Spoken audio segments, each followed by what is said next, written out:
नमस्कार दोस्तों, प्रयास the true way of learning में आपका बहुत बहुत स्वागत है। मैं मीतू सिंह आपके सामने फिर से हाजिर हूँ अपनी नई वीडियो के साथ। और ये वीडियो मैंने लिया है आज इतिहास से, यानी कि हिस्ट्री क्लास 6 की जो है, और चैप्टर नंबर 3 के बारे में आज हम बात करेंगे, from gathering to growing food. दोस्तों, मेरा वादा है कि आपको ये वीडियो देखने के बाद इस चैप्टर के बारे में कोई भी प्रॉब्लम नहीं होगी। तो चलिए दोस्तों, मैं शुरुआत करती हूँ इसकी। चलिए तो हम पहले टॉपिक पर चलते हैं, वैरायटीज़ ऑफ फूड्स, यानी कि भोजन की विभिन्नताएं। तो भोजन की बहुत सारी विभिन्नताएं थी, जैसे फल, सब्जियां, अनाज, दूध और मांस। और ये सारे स्रोत जो हैं, जो भोजन के रूप में हमें कहाँ से प्राप्त होते थे? पौधे से, जिनको हम उगाते थे, या जानवरों से जिनका पालन किया जाता था। विभिन्न तरह के पौधे विभिन्न परिस्थितियों में उगते थे, जैसे कि चावल को गेहूं और जौ की अपेक्षा ज़्यादा पानी की ज़रूरत होती है। और शायद यही वजह है कि कुछ किन्हीं कारणों से किसान जो है किसी फसलों को गर्म जगह उगाते हैं और किसी फसलों को ठंडी जगहों पर उगाते हैं। जिस प्रकार ये फसलें होती हैं, उसी प्रकार जानवर भी होते हैं। ये अपनी अनुकूल परिस्थितियों के अनुसार ही ठंडे और गर्म जगहों पर पाए जाते हैं। जैसे हम उदाहरण के रूप में ले लें, भेड़ और बकरियां सूखे और पहाड़ी जगहों पर रह सकती हैं। चलते हैं हम अपने नेक्स्ट टॉपिक पर, जो है the beginnings of farming and herding, यानी कि खेती और पशु को चराने की या पशुपालन की शुरुआत। संसार की जलवायु है जो वो परिवर्तन पे थी, इसीलिए लोगों द्वारा जो है जानवरों और पौधों का प्रयोग भोजन के स्रोत के रूप में किया जा रहा था। आदमी, औरतों और बच्चों ने अपने आसपास की चीज़ों का निरीक्षण किया। उसने देखा कि ऐसे जगहों की तलाश की जहाँ पर खाने के लायक पौधे जो हैं प्राप्त हो सकें, और बीजों का डंठल से टूटकर ज़मीन पर गिरना और उनसे नए पौधों का अंकुरित होना, ये सारी चीज़ें उन्होंने ऑब्ज़र्व की थी। इसके बाद पौधों की देखभाल करना उन्होंने इसकी शुरुआत की, और यहीं से जो है कृषि की भी शुरुआत हुई थी, कृषि अर्थात खेती की। आदमी, औरत और बच्चों द्वारा जो है पशुपालन भी, यानी कि पशुओं को पालतू बनाना भी शुरुआत हुई इसकी भी। और पहला जो जानवर था जिसको पालतू बनाया गया था, वह था एंसेस्टर ऑफ डॉग, यानी कि एक कुत्ते का पूर्वज। और कुछ जानवर थे, कुछ इसमें जो है बिल्कुल जेंटल थे, विनम्र थे। कुछ जानवर जो है शांत थे, जैसे कि भेड़, बकरी और गाय। गायों के झुंड को हम कैटल कहते हैं, ताकि जो है लोग इनको जो है एनकरेज करते थे। जब भी वे जानवर उनके पास आते थे, इनको ये प्रोत्साहित करते थे, और इस प्रकार से वो जो है इन जानवरों की, जंगली जानवरों से भी रक्षा करते थे। हमारा नेक्स्ट टॉपिक है डोमेस्टिकेशन, यानी कि पालतू बनाने का कार्य। तो ये कैसे किया जाता था?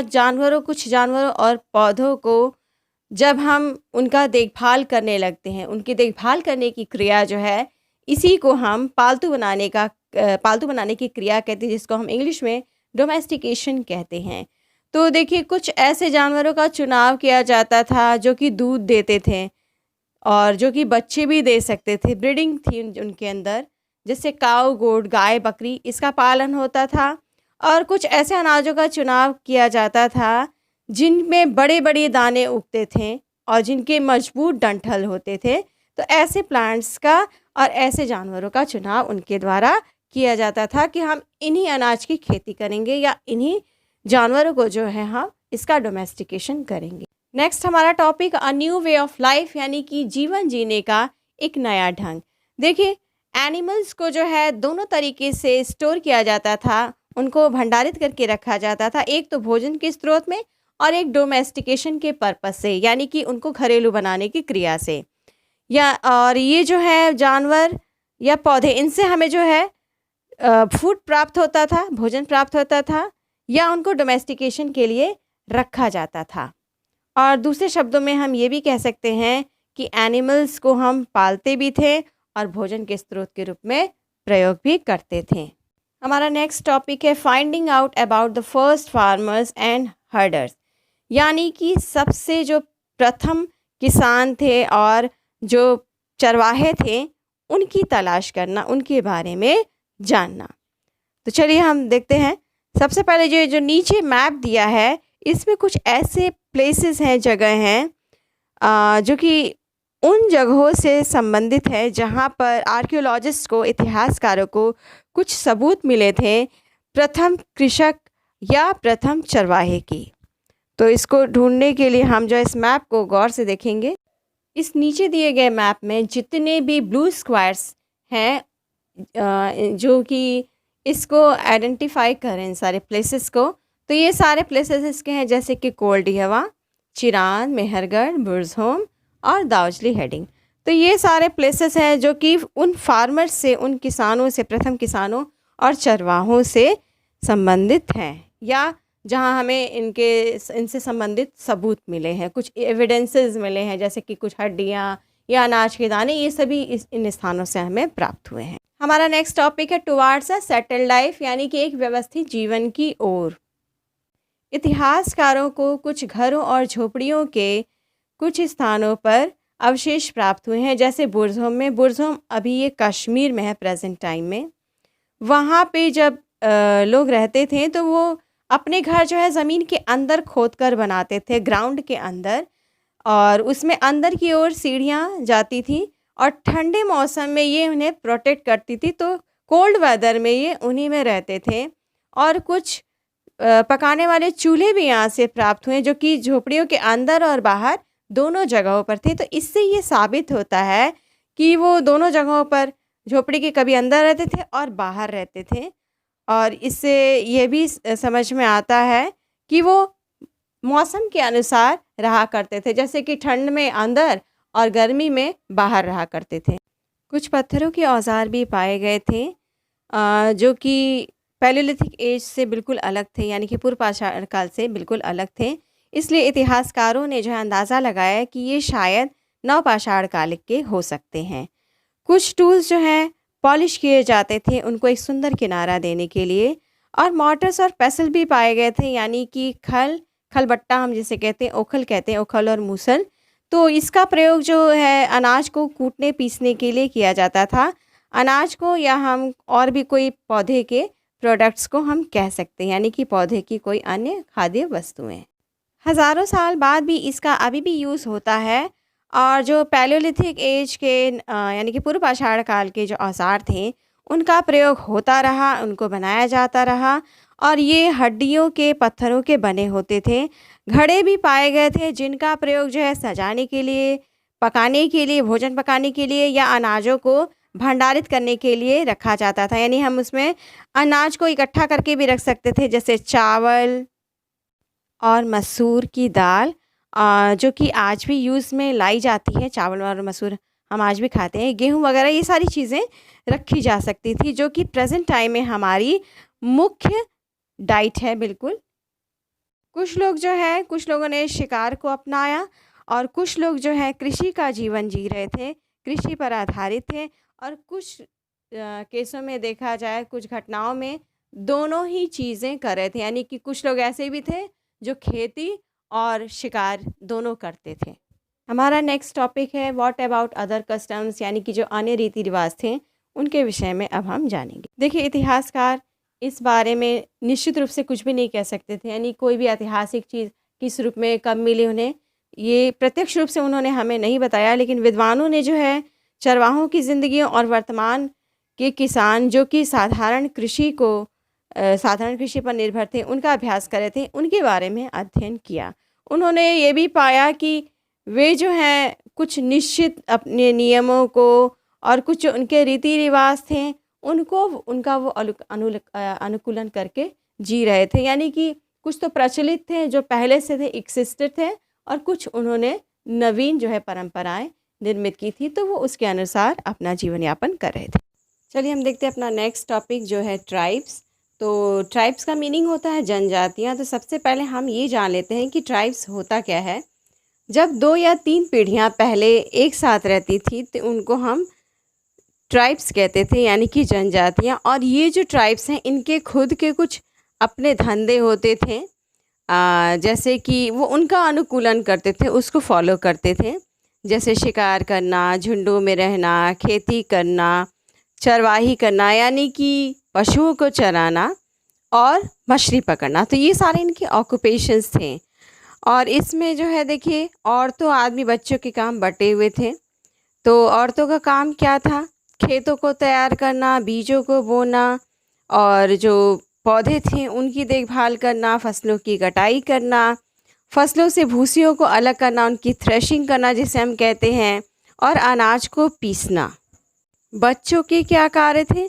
बच्चों के कार्य थे पौधों की रक्षा करना, उनकी सुरक्षा करना, चिड़ियों को भगाना और कुछ ऐसे काम थे जो आदमी और औरत दोनों द्वारा किए जा रहे थे, जैसे कि गाय को धोना, गाय का दूध निकालना, या इसके अलावा और भी कुछ गतिविधियाँ उनकी एक्टिविटीज़ होती थी जैसे सिंगिंग, डांसिंग, तो उसमें वो साथ ही साथ पार्टिसिपेशन उनका होता था। हम चलेंगे अपने नेक्स्ट टॉपिक की तरफ जो है अ क्लोज़र लुक, यानी हम बिल्कुल निकट से देखेंगे living and dying in Mehrgarh. तो मेहरगढ़ की एक हम तस्वीर देखेंगे और दूसरी देखेंगे दाउजली हेडिंग की।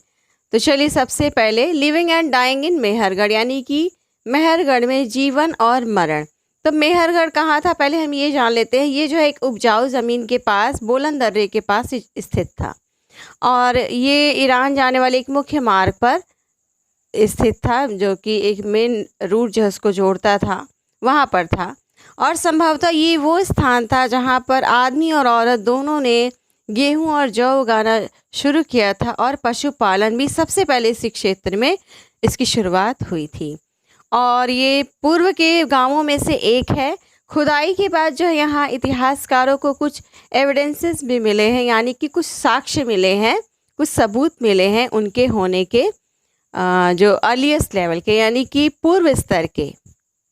इसमें जो है जंगली जानवरों की हड्डियाँ पाई गई थी, जैसे डियर और पिग यानी कि हिरन और सुअर की, और कुछ गायों के भी पाए गए थे, कैटल बोन्स भी पाए गए थे गायों के झुंडों के, जो कि बिल्कुल बाद के स्तर के थे, यानी कि लेटर लेवल के थे, जो बाद में पाए गए थे। और ऐसा माना जाता है कि ये सामान्यतः उन्हीं लोगों के द्वारा रखे गए होंगे। यहाँ के जो घर होते थे वो बिल्कुल आयताकार के होते थे, यानी कि रेक्टेंगुलर होते थे, जिसमें 4 कमरे या उससे अधिक कमरे होते थे, कंपार्टमेंट्स होते थे। और इन किसी भी सदस्य की अगर मृत्यु हो जाती थी तो उनमें जो है दफनाने की प्रथा थी, उसको बरीड कर देते थे वो।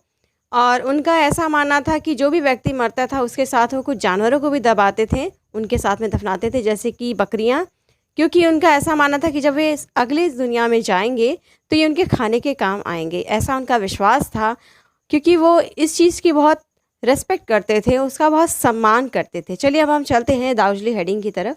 हमारा नेक्स्ट हेडिंग है दाउजली हेडिंग, और ये कहाँ स्थित है? ये जो है ब्रह्मपुत्र की घाटियों में पहाड़ों के पास बिल्कुल स्थित है। और ये जो है चाइना और म्यांमार जाने वाले जो मुख्य मार्ग है उसके बिल्कुल निकट ही है।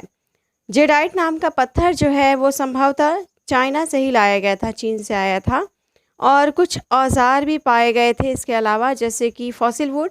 फॉसिल वुड क्या होता है? जैसे कि मान लीजिए कोई लकड़ी जब बहुत सदियों पुरानी हो जाती है तो बिल्कुल पत्थर की तरह दिखने लगती है, जिसे हम जीवाश्म लकड़ी कहते हैं, बिल्कुल पत्थर जैसी होती है। पॉटरी यानी कि कुछ मिट्टी के बर्तन, मॉर्टर एंड पेसल्स यानी कि खल और मूसल, ये सारी चीज़ें यहाँ पर पाई गई थी, जो कि ये इंगित करती हैं, इस और इनका इशारा है कि यहाँ पर संभवतः अनाज उगाए जाते थे और उनसे भोजन तैयार किया जाता था।